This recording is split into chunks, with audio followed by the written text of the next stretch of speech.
Hare Krishna. Hare Krishna. We're in a, I was going to say grave. We're not in a grave. We're in a cemetery, surrounded by graves, like everywhere.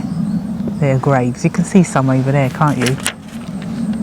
Just behind over there. Yeah. Everywhere. So we're taking shelter of the Bhagavatam. And reading for the benefit of The departed souls. Yeah, let's say like that. Because we just happen to be in Hampstead, but the place where we're going to this was the only nearby spot before we... Yeah, because he got an appointment. Okay. We have an appointment with an early grave. Okay. Oh my God, Let's see how that works out. Om Namo Bhagavate Vasudevaya. Om Namo Bhagavate Vasudevaya. Om Namo Bhagavate Vasudevaya. If you see anyone walking about, let us know, because there ain't anyone here that should be walking about, if that makes sense. Just let us know in the comments. Actually, don't let me know. Alright, it's Canto 3, Chapter 26, Text 12. Mm-hmm. Okay, there are 5 gross elements, namely earth, water, fire, air and ether. There are also 5 subtle elements, smell, taste, color, touch and sound. Wow, so remember in the last episode I was saying, what are they now? It's so kind of Lord Kapila Dev to break them down for us. Yeah, you just had to read more. Break it down. Text 13, the senses for acquiring knowledge and the organs for action, number 10, which means equals 10. Namely, the auditory sense, the sense of taste, the tactile sense, the sense of sight, the sense of smell, the active organ for speaking, the active organs for working, and those for traveling, generating, and evacuating. Text 14. The internal subtle senses are experienced as having 4 aspects in the shape of mind, intelligence, ego, and contaminated consciousness. Okay. What? Well, just I think before I had said that the subtle senses or mind, intelligence, and, or maybe I said the subtle elements were mind. Yeah, anyway. Alright, I'll continue. I'll repeat that Please verse because we were disrupted. The internal subtle senses are experienced as having 4 aspects in the shape of mind, intelligence, ego, and contaminated consciousness. Distinctions between them can be made only by different functions since they represent different characteristics. Purport. The 4 internal senses or subtle senses described herein are defined by different characteristics. When pure consciousness is polluted by material contamination and when identification with the body becomes prominent, one is said to be situated under false ego. Consciousness is a function of the soul, and therefore behind consciousness there is soul. Consciousness polluted by material contamination is called ahankara, or false ego. Interesting to say consciousness is the function of the soul, because we're in a cemetery. And someone might say, oh my poor Deirdre, or my poor little Frederick, you know. So yeah, what of it? He's still there. He's still there, isn't he? No, he may be there in the same clothes he was in when he passed away, and or whatever, looks like himself, this and that. But the important function that's missing is consciousness, which is the function of the soul. It's getting a little freaky around here, that's all I got to say. So I find this, excuse me, I find this interesting. The 4 internal senses or subtle senses described here are defined by different characteristics.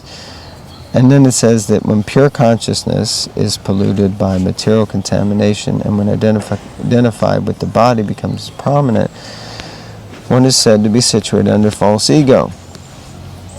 But the 4 elements, the subtle senses, the internal subtle senses have 4 aspects, which is the mind, the intelligence, the ego, and contaminated consciousness. So I wonder if there's a distinction being created between, no, because ahankara is in the words mano, mind, buddhir, intelligence, ahankara, and chitim, which is consciousness. So, yeah, I still haven't quite, I mean, we get the distinction, but whereas contaminated consciousness, it seems that in the purport, Srila Prabhupada's explaining that contaminated consciousness is equal to ahankara, right? Which is false ego. So what is the distinction? Consciousness is a function of the soul, got it. Therefore, behind consciousness there is a soul. Consciousness polluted by material contamination is called the ahankara. So, 4 aspects, and they have different functions. I'm just trying to understand the distinction where between contaminated consciousness and the other 3, mind, intelligence, and false ego. But anyway, maybe we read on. Yeah, it might. Text 15. All these are considered the qualified Brahman. Excuse me. The mixing element, which is known as time, is counted as the 25th element. Purport. According to the Vedic version, there is no existence beyond Brahman. Sarvam Kal... Sarvam... But he's alive. Sarvam Kalvidam Brahma. Oh. Little doggy. Oh, excuse me, doggy. Chandogya Upanishad 3.14.1. It is stated also in the Vishnu Purana that whatever we see is parasya brahmana. Oh, it's okay, it's okay. He's seen something. At least that wasn't. I hope it's alive. He's seen the squirrel. He sensed the squirrel long before anyone else. He kicked the camera. That is the dog that kicked it. Well, I think it was the man that kicked it. No, the dog had already passed it. Anyway, we're getting back to this. Okay, I don't want to be distracted. I'm trying to pay attention. Do excuse us. You're excused. According to the Vedic version, there is no existence beyond Brahman. Sarvam Kalvidam Brahma, Chandogya Upanishad 3.14.1. It is stated also in the Vishnu Purana that whatever we see is parasya brahmana shaktihi. Everything is an expansion of the energy of the Supreme Absolute Truth Brahman. When Brahman is mixed with the 3 qualities, goodness, passion, and ignorance, there results the material expansion, which is sometimes called the saguna. It's called saguna Brahman, and which consists of these 25 elements. In the nirguna Brahman, where there is no material contamination, or in the spiritual world, the 3 modes, goodness, passion, and ignorance, are not present. Where nirguna Brahman is found, simple, unalloyed goodness prevails. Sagunan Brahman is described in the Sankhya system of philosophy as consisting of 25 elements, including the time factor, past, present, and future. So this is very detailed, and again, for me, it's like, God, I just want to get like a flip chart out and draw some diagrams and create a mind map and like somehow put this into a picture. I'm sure someone has done that. If you know of anyone somewhere where you can find this exact thing, the way the Sankhya philosophy is broken down in the elements and stuff, that'd be nice to share. If not, maybe it's something you could create in your spare time. Sure, I'll insert it as well for all the viewers. Yeah, you can put a picture right here. Right. Guess she didn't do it yet. So, so anyway, the principle of Saguna Brahman, Saguna, and Nirguna Brahman. So Saguna Brahman means that Brahman, because everything comes from Brahman. Brahman means the energy of the Lord. So everything we see here, that bird chirping, hopefully you can hear it in the background, the dog that just came by, the squirrel, my wife, me, the briar patch, the trees, everything. And you, the viewers. And you, the viewers. It's all coming from the Lord. It's His energy. Saguna means when it's touched by the 3 modes, saguna, gunas means the 3 modes, then it's contaminated, and that's distinct from nirguna, which means no, like we just had nirjal ekadasi, nir, no jal. So nirguna, no guna, Brahman, that means free from the three modes of material nature. That's what exists in the spiritual realm. So there's only pure unalloyed goodness, or the Vasudev, Vasudha Sattva, that kind of state is there. So anyway, it's a distinction. I hope that made a little bit of sense and is more clear. It's clear for me. That's your foot. Where? I could hear some tapping beneath me. Get off my grave! Oh no! Okay, text 16. Maybe Lord Shiva is pleased by us being here doing this, Oh, because he looks after the...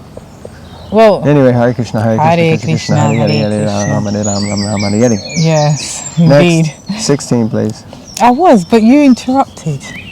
Jeez, the influence of the Supreme Personality of Godhead is felt in the time factor, which causes fear of death. And then he's interrupting again. Why is it when I'm reading, we don't need sound effects? Which causes fear of death due to the false ego of the deluded soul who has contacted material nature. Purport. The living entity's fear of death is due to his false ego of identifying with the body. Everyone is afraid of death. Actually, there is no death for the spirit soul. Again, so appropriate, sitting in a cemetery. But Tell that to these guys. But due to absorption in the identification of body as self, the fear of death develops. It is also stated in the Srimad Bhagavatam, 11th Canto, Chapter 2, Text 37, Bhayam Dviti Ya Bini Veshata Shat. Dvitiya refers to matter, which is beyond spirit. Matter is the secondary manifestation of spirit, for matter is produced from spirit. Just as the material elements are described, just as the material elements are caused. Just as the material elements described. All right, are caused by the Supreme Lord or the Supreme Spirit. The body is also a product of the Supreme Spirit. Therefore, the material body is called Dvitiya, or the second. One who is absorbed in this second element or second exhibition of the spirit is afraid of death. When one is fully convinced that he is not his body, there is no question of fearing death, since the spirit soul...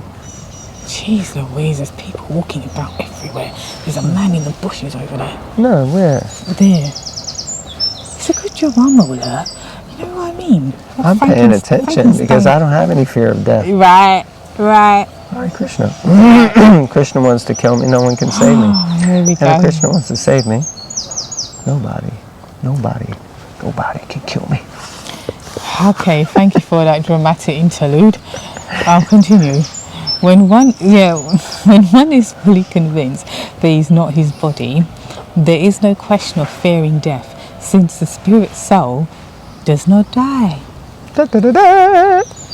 Sound effects. We're gonna have to start doing sound effects, like that part where it said "does not fear death."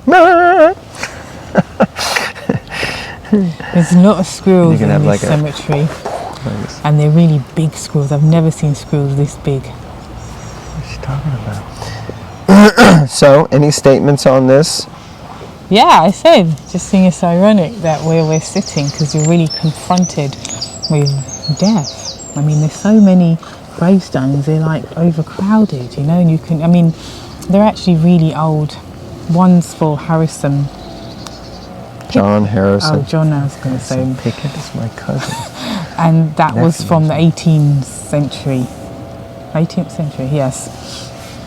So they're very old, you can tell by... Which is interesting because he created something that had to do with helping to understand time by measuring longitude. And latitude. No, I don't know if it said latitude, did it?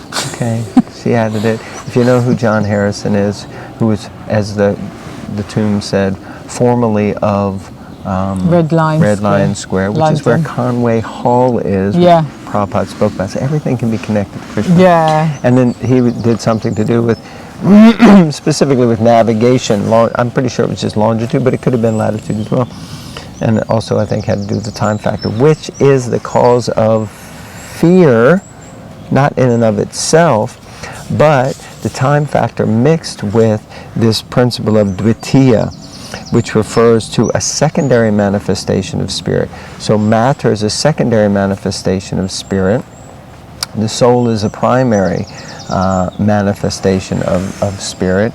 And when one is absorbed in that secondary manifestation, which means if you're in bodily consciousness, because of the influence of time factor, one fears death because one sees an end coming to my existence, and therefore that's fearful. I don't know what's coming at the end. But one who's absorbed in the primary principle of creation of the spirit, of the soul itself, then one just understands the timeless, eternal nature of the soul, and that the soul doesn't die. Merely the body dies. Now, this is a lot easier said than done, correct? Mm-hmm. So we'll read the next purport, then we're going to finish, all right? Okay. But don't be afraid of the time factor just because we're going to stop. Well, I'm afraid of the time factor because we got an appointment. Here we go. If the spirit soul engages in the spiritual activities of devotional service, he's completely freed from the platform of birth and death. Hallelujah! Bhakti Yoga Ki Jai. His next position is complete spiritual freedom from a material body. Hallelujah, Bhakti Yoga Ki Jai. The fear of death is the action of the Kala, or time factor, which represents the influence of the Supreme Personality of Godhead. So even in that time factor, we can see Krishna. In other words, time is destructive, right, because everything's being dissolved. Whatever is created is subject to destruction and dissolution, which is the action of time. Time is a representation of the Lord, and it reminds us also that we must surrender unto the Lord. The Lord speaks to every conditioned soul as time. He says in Bhagavad Gita that if someone surrenders unto him, then there is no longer any problem of birth and death. We should therefore accept the time factor as the Supreme Personality of Godhead standing before us. This is further explained in the following verse. Powerful. Nice statements about Kala and time. Very, very important to help us to overcome this natural fear of death. Okay, any closing words? Yes, thank you. I was going to say, we're saying people who may not understand about Krishna or God or this may be fearing death, because you don't know where you're going, if anywhere. But even as devotees, you can fear death because it's a good test of how we're progressing.